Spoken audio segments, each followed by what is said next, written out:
I'm Dennis Fassuliotis. I'm the president of South Carolina Emerging Technology Association. We've recently rebranded from Palmetto Chain, Inc., which was our original grassroots operation, and really designed to knit the community together in South Carolina. Our goal was to be second to Wyoming for speedy bank legislation. Well, Nebraska took that. Texas did a bigger job, and we're looking at what's the next step and how do we continue to be relevant in an ever expanding world of critical and emerging technologies. So the South Carolina Emerging Technology Association is, let's see now, advancing. Yeah, there we go. Okay. The problem we have in South Carolina is that we have been the economic envy of the world. We have, our economy, was largely textile driven. That all went offshore with NAFTA. There's a large agricultural economy, but the manufacturing model has been in place for about 40 years. And we've attracted automotive, we've attracted aeronautics. We have one of the largest tire processing facilities in the world. Our deep water ports and our inland ports are some of the most efficient in the world on the East Coast, especially. But they're not really exploring emerging technologies and how to make themselves more efficient. And success really has been limited to urban areas. And our technology model, and we're really taking a page out of the playbook of Wyoming, is how we create a technology model. That in South Carolina, it just has not been as successful as the manufacturing model. Our South Carolina Commerce admits they've not been successful in courting tech.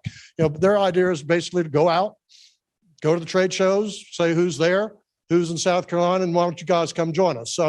So we see the opportunity really to fit within the existing organizations of in the state, and with the legislative agenda that we've already developed, with the focus on emerging technologies. A lot of people don't want to talk about cryptocurrency in South Carolina for some reason, it scares them to death. But we are actively discussing it at very high levels. So we really see that emerging technologies are what's going to bring the technology-driven programs to the rural areas, and will inspire innovation. It's going to create jobs. We have 30% of our population is either unbanked or underbanked. So there's a huge opportunity here, for a state of 5.5 million people, with a beach, that can, and a port, that can really make a difference in blockchain and emerging technology development. As I said, we're taking a page out of the Wyoming playbook. Grassroots activism in blockchain really has spawned 18 different state associations right now, and there's actually a states association Slack channel that I'm happy, if you want to participate in that, I'm happy to send you an invite later on. But when we look back on what's happened and what I've personally been involved with, I mean, Wyoming really was the perfect storm. I mean, there's just no question about it. Small state, easy to get people together, get the decision makers together. Everybody moved in lockstep and in very quick order in many areas. We view ourselves as being kind of in the middle of a hurricane. And everything's going around us. And our goal is just to simply keep moving with it and trying to, be the effective organization and work ourselves into all levels of both state government as well as private industry. And really creating a state association is not easy. It takes a lot of work, takes a lot of volunteer work. And, really the goal is how do we use emerging technologies, to change the business model of the state association, that is driving the critical and emerging technology discussion in the states, because it's very apparent at the national level. If you study the NSA and you study what's going on at the in Homeland Security, all kinds of talk about AI. We see the infrastructure bill associated with taxing cryptocurrency. Same senator that's involved in that was passing massive legislation for AI, for Homeland Security, but taxing cryptocurrencies. AI at the federal level, I've discovered, actually incorporates about 10 different critical and emerging technologies. And I haven't been able to zero in on that yet, but I'm pretty sure blockchain is one of them because that is the trust mechanism, bottom line. So the beauty of this is that we are early, okay? And we are still early. We can experiment as a trade association. Our goal is to build an ecosystem that supports the state association, and as every state association is trying to do right now. But at our heart, really, we're an association of entrepreneurs. We obviously networking summits like this, advocacy for new technology are all at the core of every association. And we really need we need the industry's help in building, the type of state association that we all want to see. So in doing so, I feel it's very important for a state association to find a niche, pure and simple. What we started studying was really the mining, the Bitcoin, digital asset mining requirements. South Carolina is an energy producing state. We have underutilized electrical infrastructure in rural areas specifically. A lot of the mills, that were abandoned by NAFTA are in these areas. And you grew up, you're going to go to work for the mill. That's what that was your upward mobility path at that time.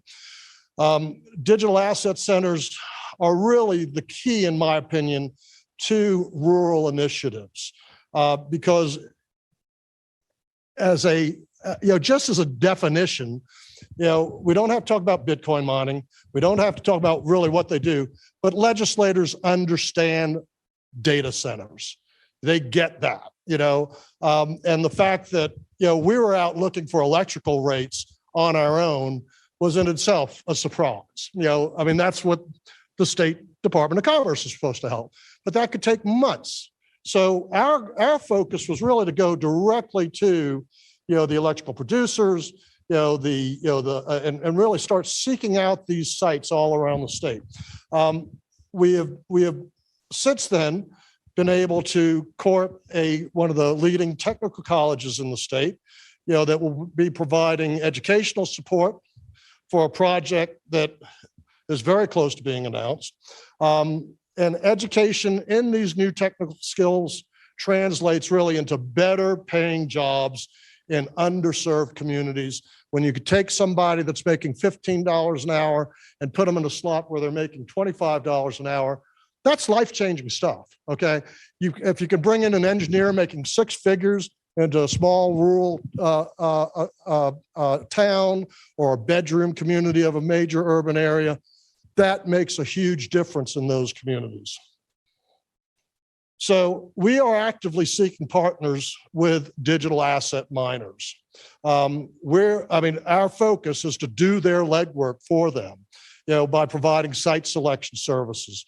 We're developing specifications, we're negotiating rates, we're providing land services, for, basically locking down the locations. Our organization has employed, the top lobbying firm in the state. We're making high-level introductions in local communities, and we're really trying to build the ecosystem with a formula to fund our state association, so that it's just not dependent on, constant grant writing, membership drives, and just general political wins. Our goal is to be a think tank in the Southeast for 12 different critical emerging technologies. And my personal, obviously, as an employment base itself, we're looking at, at as many, probably about 1.5 positions per subject matter content of bringing jobs into South Carolina specifically for that matter. So as a technology-driven economic development initiative in rural areas, we really see digital asset data centers becoming the hubs of innovation in these areas. We have 7 HBCUs that are in line for substantial funding, that are specifically focused on how they're going to create innovation. A lot of times funds go into these organizations, they are earmarked for one purpose, they end up renovating a building, that was falling into disrepair. That's changing. the educating our small businesses. While we were touring some sites, we went into a typical little three vegetable and a meat, diner. Everybody eats in this little small area. And of course, they've got the one sign, next to the cash register that if you're going to use your Visa, MasterCard, add 3.5%. Okay. What's the solution? Lightning Network. Just that simple. Just as just the way that that's being implemented in San Salvador now. We, in the jurisdiction that we're working with, we have an agreement with the power company that will produce the power to actually educate the population through their billing cycles and through their website. Why is digital asset mining good for this community? Obviously, grid stabilization, all the important reasons that people are recognizing that mining is important. Digital asset centers are important, to local economies. We have Bitcoin ATMs that are springing up around the state. In one case, I know in a rural area, it's doing $50,000 to $60,000 a week. But what's happening? And we're trying to understand: is there a meth lab going on here, or are people really starting to understand that this is a savings vehicle? It's designed to appreciate, and little bits here and there build up. And we're pretty certain we're operating on the latter side of that definition than on the former side of that definition. So, the future for digital assets in South Carolina and our state and through our state association is very bright. And our goal right now really are for data centers as the key, and membership in South Carolina Emerging Tech. We can be competitive. We certainly can't beat Texas or some of the other bigger states with deregulated power, but we're very competitive in our rates from 3.5 cent up to about 4.5 cent. We do have economic incentives for data centers, and with the number of employees, that are brought in, and these are statutes that are already on the books. Our own site selection services are really the key to all this, because tracking this stuff down is just not that easy. I mean, the easy sites have been found is what it comes down to. Right now we have 30 sites and growing, over a gigawatt of capacity. As I mentioned, we've hired the top lobbyists in the state, and I consider ourselves that, we have the best emerging tech development team in the state. Nobody else is even really talking about it. So seeing is believing. We have multi-million-dollar projects in underserved rural areas we believe will get the legislators' attention, create urgency for more growth, and help pass our legislation, which just is, in all states, it's often overlooked due to all the competing issues associated with legislators. This is not the most important thing on their mind, trying to understand blockchain by any means. They're much more concerned with teacher salaries. They're much more concerned with, in our case, the sale of a public utility, any number of things. But, we have managed to work ourselves into every narrative that comes up as a flashpoint in the legislature, and tell them how blockchain and how emerging techs can change that particular dynamic. So, help us build a digital South Carolina, the infrastructure. We want your project in South Carolina. We're creating, just as we've created manufacturing incentives, we're focusing on how do we build special incentives specifically for this area. When we started studying the manufacturing incentives, everything is associated with tangible items.